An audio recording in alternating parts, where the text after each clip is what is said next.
Hi, my name is Catherine Wentling, and I'm going to be taking you through analyzing the effects of COVID-19 on the mental health of the American household. Why should we care about this? Well, it's important to look at, did COVID-19 have an effect on the mental health of Americans? Should we be getting more people access to mental health care? Which groups did it seem to affect the most, and which groups maybe aren't getting the mental health care that they need? Just so that healthcare organizations can look at, are there specific groups that we need to focus on because they need the mental health care? And individuals can see like, oh, was I in this group that maybe was really affected and should look into this for myself? Because we all want to be our best selves. So, in the data that we looked at, there were four indicators of mental health, and those were needed counseling or therapy but did not get it in the last 4 weeks, received counseling or therapy in the last 4 weeks, took prescription medication for mental health in the last 4 weeks, or took prescription medication for mental health and or received counseling or therapy in the last 4 weeks. And then within those indicators, the data is also broken up into different groups. So those group options are age, disability, education, gender identity, race/Hispanic ethnicity, sex, sexual orientation, state, the presence of symptoms of anxiety and depression, and the last one's just the national estimate.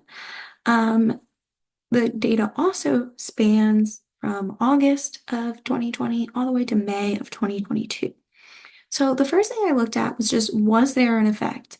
Did COVID-19 affect the mental health of the American household? So, what we're really focusing on in here is this value column, because what it does is it takes whatever the demographic is that we're looking at, and it has the percentage of American households that fit that category. So, for example, 18.7% of American households took prescription medication for their mental health and are 18 to 29 years old, in this specific date frame.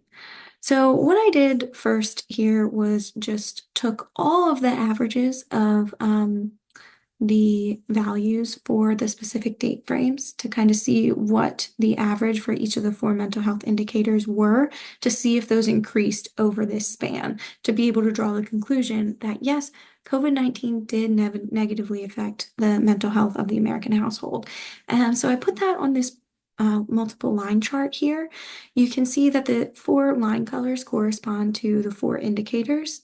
So for example, this blue line, which is kind of near the lower percentages, is needed counseling or therapy but did not get it. I think it's good to see the blue line kind of more near the lower percentages, because that means that people hopefully are getting that healthcare that they do need. Which you can kind of see with this red line here, that is for took prescription medication for mental health and or received counseling or therapy in the last 4 weeks. Even though there's kind of some dips in all of these and some spots where maybe it decreases, you can see that with all of these lines, each of them, they all end higher than where they started. So we can kind of draw the conclusion from that, that yes, COVID-19 did have an effect on the need and use of mental health care in the United States. And it seemed to have a negative effect on people's mental health. It also is worth noting that that orange line, which is also near the lower percentages, is just received counseling or therapy. So it seems like most people in America, when they're treating their mental health, are either just using prescription medication or doing a combination of prescription medication and therapy, as opposed to just getting therapy without the medication involved. So that's just something worth noting as well.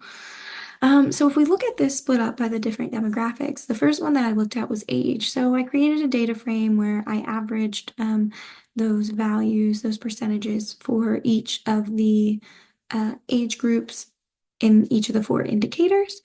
And I just put them on a multiple bar chart so that you could kind of see those comparatively. For the most part, they each decline, each of the four indicators, as the age groups increase. So it seems like the need for and the use of mental health care and the seems to decrease as people age. So it's worth noting that that 18 to 29 year age group seem to be the most negatively affected mentally by COVID-19. That could be because there were a lot of lockdowns during COVID, and so maybe those 80 years and above group, the people in those groups weren't as used to getting out of their house anyway as somebody in the 18 to 29 year group might be. So I could see it having more of an effect on those younger age groups. It's also worth noting that that blue bar is pretty high, almost 20%. So needed counseling or therapy, but did not get it for the 18 to 29-year range. Um, Seems a little high, and like maybe that's something that we should prioritize is if you're in that generation or you do work in the healthcare field, kind of focusing on getting that specific age group the help that they might need. The next group I looked at was disability status. Not really surprising that those with disabilities seem to be more mentally negatively impacted by COVID-19 than those without disability. It's also worth noting that a lot of these people potentially could have been getting this mental health care beforehand, just because I think it's pretty common for those with disabilities to be encouraged by their doctors to seek out mental health care to deal with the disability. So yeah, I think that's not super surprising, but worth noting that those with that mental or those with disabilities were more likely to need and use mental health care services. The next group was education, which you can see kind of some ups and downs in the four different indicators. Some of them dip a little bit, but then go back up or go back down. It kind of looks like for some of the categories that it seems like the higher you get in education, or at least once you get to that some college, there's a little bit of a peak of needing mental health care. But something worth noticing is even that biggest jump looks like it's about 5%, which isn't as much of a jump as the other demographics that we have looked at and will look at. So it is worth noting that, maybe in education, it doesn't seem like there's that much of a difference in the demographics between needing that mental health care. The next group we looked at was sex. So it seems like females were way more negatively impacted by COVID-19 than males were. Way more likely to use and need mental health care services.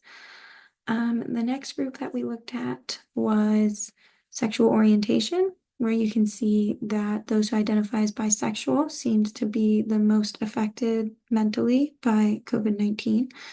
And then it goes to gay or lesbian, and then lastly, straight. Um, Something worth noting here, and we'll also go back and look at disability for this, is that this red bar is pretty high. If you look at the data frame, you can see that's 46.3% of American households that identify as bisexual and use this mental health care of medication and or therapy. That's pretty high. We kind of also saw that with disability, where this red bar for those with disabilities too was at about 46.44%. This kind of leads us to the question where we're looking at all of these different demographics. Is there one that stands out more than all the others? Essentially, who had it the worst? So what I did here was I just took the max value for that column of values and looked at what were the highest percentages and what did that demographic look like. And actually, across all four of the indicators of needing or using different mental health care, it was all those who identify as transgender. I put these on a chart so that you could see them comparatively, where the highest is took prescription medication for mental health and or received counseling or therapy, and identify as transgender. But I think it's just worth noting that it seems like that those who are transgender were the most negatively impacted out of any of the demographic groups by COVID-19. So I have all these summaries at the bottom of what we kind of got from these charts and looking at the specific demographics and looking at that change over the time. So it looks like, yes, over time, COVID-19 did negatively impact the mental health of the American household. The age group that was most affected was 18 to 29 years old. Those with disabilities were affected more than those without. Education didn't have a ton of effect, really, one way or the other. Females were more affected than males, and then those who were bisexual were more affected than any other sexual orientation group. And lastly, those who were transgender were affected the worst. So again, I think this is just useful for those in the healthcare profession, or maybe for us if we fall into any of these categories, to think, was I negatively impacted by COVID-19? Could it still be affecting me? And should I seek out or encourage others to seek out that mental health care?